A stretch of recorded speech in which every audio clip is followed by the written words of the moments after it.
Di mana orang Kristen bukan berada di dalam gereja saja, di dalam Tuhan saja.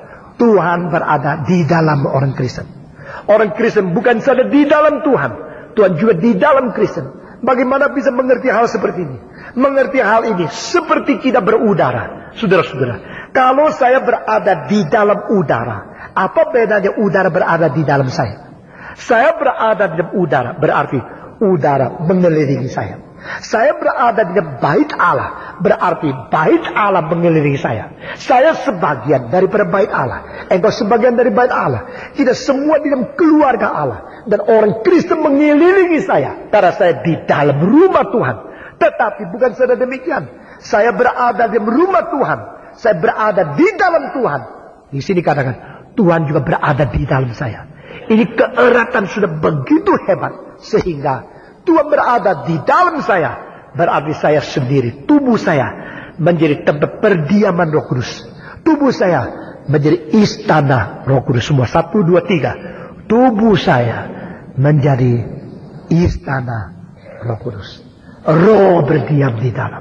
Saudara-saudara, darah, burung darah, dia datang terbang. Waktu dia sampai kepada dia punya sarang, dia melihat ada orang taruh kotoran di dalam sarangnya. Apa terjadi? Dia putar-putar. Dia tidak mau masuk. Karena apa? Ada kotoran di dalamnya. Lalu dia terbang pergi. Engkau bersihkan lagi, sudah selesai. Dia datang. Dia langsung masuk. Saudara-saudara, kita menjadi tempat perdiaman Roh Kudus. Adakah filsafat yang lebih tinggi dari ini? Dari sebelum Socrates sampai postmodernisme, dari Thales sampai Marcuse sampai Habermas, adakah yang melukiskan tubuh manusia dan hidup manusia lebih tinggi dari filsafat kita? Tidak ada. Engkau ada tempat perdiaman Roh Kudus, di mana Tuhan berada diam dirimu. Dari perkembangan inilah Paulus menulis pasal ke-6 1 Korintus dan pasal ke-6 2 Korintus yang sama-sama mengatakan satu kalimat.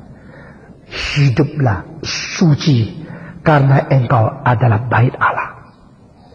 Hiduplah suci karena tubuhmu adalah tempat perdiaman Roh Kudus. Paulus berkata, bait Allah adalah suci adanya dan kamulah bait Allah. Siapakah saya? Saya tempat perdiaman Tuhan. Siapakah engkau? Engkau tempat perdiaman Tuhan. Siapakah kita? Kita telah dibangun menjadi tubuh Kristus, keluarga Allah, dan rumah Allah yang suci, the holy temple of God. Bukan saja demikian, kita di dalam Kristus dan Kristus di dalam diri kita. Seperti saya sekarang berada di tengah-tengah udara, dikelilingi oleh udara. Saya di dalam udara, tapi tidak cukup. Waktu saya menghirup, udara juga di dalam saya. Waktu saya umur 8, saya disuruh hafal Yohanes pasal 15 oleh guru saya. Waktu itu saya menghafal, lalu menghafal sampai ayat di mana Yesus berkata, engkau di dalam aku di dalam kamu. Terus saya berhenti, mulai mikir, mana mungkin kalau aku di dalam dia gede, aku kecil. Ya toh? Lalu dia di dalam aku, jadi aku gede, dia kecil. Mungkin tidak. Saya pikir tidak ngerti. Aku di dalam Kristus, Kristus di dalam aku. Pasti ada satu kalimat yang salah. Mesti aku di dalam Kristus. Sudah stop. Tidak ada Kristus di dalam aku. Karena aku lebih kecil. Kristus lebih besar. Aku di dalam Kristus, betul. Lalu Kristus jadi kecil masuk ke dalam diriku. Bagaimana mungkin?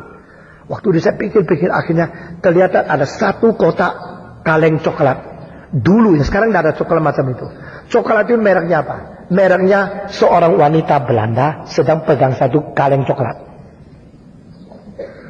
Lalu kaleng coklat itu mereknya apa? Mereknya seorang Belanda perempuan sedang pegang satu kaleng coklat.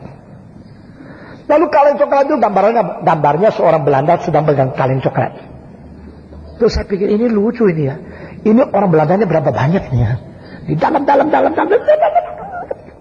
Terus pakai keker yang besar. Mah pinjam ya. Pinjam magnifying glass, lihat, tidak ada. Nah ini orang ini bawa coklat. Di dalam kaleng coklat ada orang itu. Orang itu di dalam ada coklat ada lagi. Seperti begini yang mengerti. Akhirnya sudah beberapa jam saya ngerti, saya serahkan Tuhan. Nggak ngerti, pokoknya sudah nggak ngerti. Apa artinya? Kau di dalamku, aku di dalammu. Sampai pada waktu saya mengerti melalui udara. Oh, aku di dalam udara. Aku dikelilingi oleh oksigen. Tetapi oksigen bukan hanya di luarku, oksigen juga di dalamku. Saudara-saudara, kita di dalam Kristus dan Kristus di dalam kita. Kita hanya bisa menjadi orang yang sungguh-sungguh diperkenan oleh Tuhan jika Kristus sudah berada di dalam. Nah, engkau hanya bisa terus-menerus memperkenan Tuhan jika engkau pelihara hidup kesucian taat kepada Tuhan, sehingga Dia mau beserta terus dengan kita.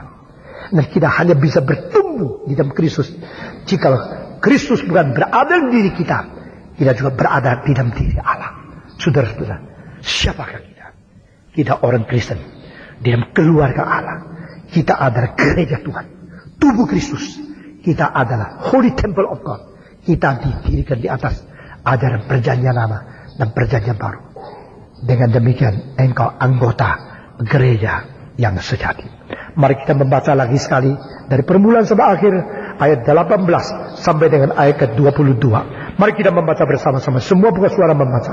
1, 2, 3. Karena oleh Dia kita kedua pihak dalam satu roh beroleh jalan masuk ke dalam Bapa. Demikianlah kamu bukan lagi orang asing dan pendatang, melainkan kawan sewarga dari orang-orang kudus dan anggota-anggota keluarga Allah yang dibangun di atas dasar para rasul dan para nabi dengan Kristus Yesus sebagai batu penjuru.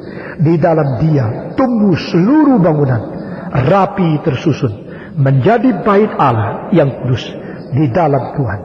Di dalam Dia kamu juga turut dibangun menjadi tempat kediaman Allah di dalam roh. Mari kita berdiri.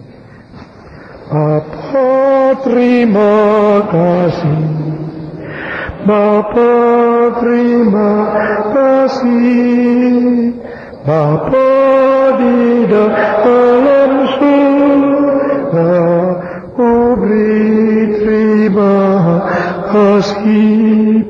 Mari kita semua berdoa. Semua berterima kasih kepada Tuhan yang memimpin kita sepanjang tahun sampai hari Minggu yang terakhir. Kita juga berdoa mengingat Mary dan Major, dua orang yang meninggal dunia kemarin di Jawa Timur. Satu yang bekerja di kantor kita, satu yang berada di streets. Dua-dua belajar di streets dan sampai melayani. Kita tidak tahu mengapa Tuhan memanggil mereka begitu mudah kembali ke surga. Kita minta Tuhan memberikan kekuatan kepada keluarganya, sebagian belum Kristen, supaya satu hari mereka boleh kembali kepada Tuhan. Di dalam keadaan yang sulit ini, kiranya Tuhan menghibur mereka. Kita berdoa juga untuk kebaktian kedua, kebaktian ketiga akan dilangsungkan di tempat ini. Kita bersyukur Tuhan mengizinkan kita terus memakai gedung ini sekejap waktu lagi. Dan kita juga berdoa untuk tanggal 1 kita akan berbakti kepada Tuhan pada hari pertama tahun baru. Minta kekuatan baru dari Tuhan. Mari kita berdoa bersama-sama. Semua buka suara berdoa. Bapa di dalam surga, kami berterima kasih untuk kebaktian yang sudah Tuhan pimpin. Kami berdoa berterima kasih ajaran yang sudah kami dengar. Kami berterima kasih iman yang sudah Tuhan kuatkan kami. Dan kami berdoa kiranya Roh-Mu yang kudus sudah bekerja di dalam hati kami, memberikan kesadaran kepada kami bahwa kami ada orang di dalam keluarga Allah. Kami ada orang yang sudah ditebus dan kami berada di dalam pengajaran perjanjian lama dan perjanjian baru. Kami bersyukur karena Tuhan adalah Tuhan yang hidup dan Tuhan memberikan kekuatan kepada kami. Kami bersyukur karena kami dilatih dan dibangun menjadi tempat perdiaman Roh Kudus. Kami bersyukur karena gereja yang sejati, gereja ada ajaran dari perjanjian Tuhan sendiri. Dengar doa kami berdoa minta pengampunan dari Tuhan dan berkatilah keluarga di Mary dan Machen. Tuhan, supaya mereka terhibur dan mereka tidak terlalu sedih, dan pada satu hari mereka boleh iman lebih teguh kepada Tuhan. Kami berdoa karena Tuhan mengapa memperbolehkan kami hidup seperti ini. Kami tidak bisa berbuat apa, kami bersyukur kepada Tuhan. Dan kami juga berdoa untuk tanggal 1 Januari akan datang. Tuhan pimpin kami sehingga hidup kami boleh berkenan kepada Tuhan. Dengar doa kami Tuhan, kami serahkan semua ke dalam tangan Tuhan. Demi nama Yesus Kristus Juru Selamat yang hidup. Amin.